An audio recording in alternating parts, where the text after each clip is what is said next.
গল্প, অভিনয়। সুদীপ সদ্য যৌবনে মেরা নাম জোকার সিনেমা দেখার পর মনে মনে ভেবেছিল, কি দারুণ সিনেমা, কি দারুণ অভিনয়।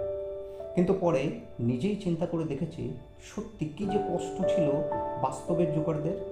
বর্তমানে তো সার্কাসের জোকারদের শুধু হাসানোর কাজেই সীমাবদ্ধ থাকে না, বরং তারা অন্যান্য পারফরমেন্স যেমন জাগলিং, মুখাভিনয়, অ্যাক্রোব্যাটিক্স এবং বিভিন্ন শারীরিক কসরতের মাধ্যমে দর্শকদের বিনোদন দেয়, অনুষ্ঠানের মাঝে ফাঁকা সময় পূরণ করে এবং দর্শকদের সঙ্গে সরাসরি মিথস্ক্রিয়া করে সার্কাসকে আরও আকর্ষণীয় করে তোলে।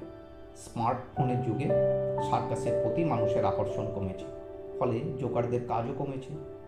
সময়ের অগ্রগতির সাথে সাথে বুদ্ধি বেড়েছে, বুঝেছে শুধু সিনেমা পর্দাটাই অভিনয়ের জায়গা নয়। প্রতিদিনকার জীবন অধ্যায়ে প্রায় প্রত্যেকটা মানুষই কোনো না কোনো সময়ে অভিনয়ের সাহায্য নিতে বাধ্য হয়। সুদীপ যখন ক্লাস 6-এ উঠেছিল, সেই বছর অন্য একটা স্কুল থেকে আসা একটা নতুন ছেলে গত 4 বছরের ফার্স্ট হওয়া ছেলেটিকে টপকে টপার হয়ে গেল। মনে মনে নিমরাজি থাকলেও কৌলিন্য মানসিকতায় পিঠ চাপড়ে দিয়েছিল হিরো ছেলেটি।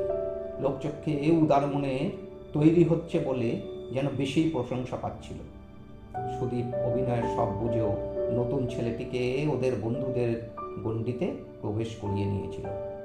নিজের জীবনও খেলার মাঠে দারুণ শট বিরোধী পক্ষে গোলকিপার আটকে দিলে বা 1-2 রান বাকি থাকতে আউট হয়ে গেলেও গোলকিপার বা বোলারের প্রশংসা করেছে। নিজে খুব ভালো জানে অভিনয়ের মাত্রাটা কতটাই না থাকে।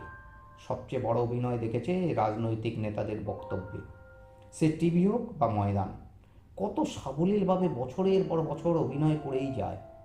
অনেকে অনেক কিছু বুঝলেও মন্ত্রমুগ্ধ হয়ে ভোটের দিন অত কষ্ট করে ভোটের লাইনে দাঁড়িয়ে থেকে ভোট দেয়। এর থেকেও বড় অভিনয় পরিবারের মধ্যে চলে। কিন্তু সে কথা কিছুতেই সুদীপের পেটে কিল মেরেও বার করা গেল না।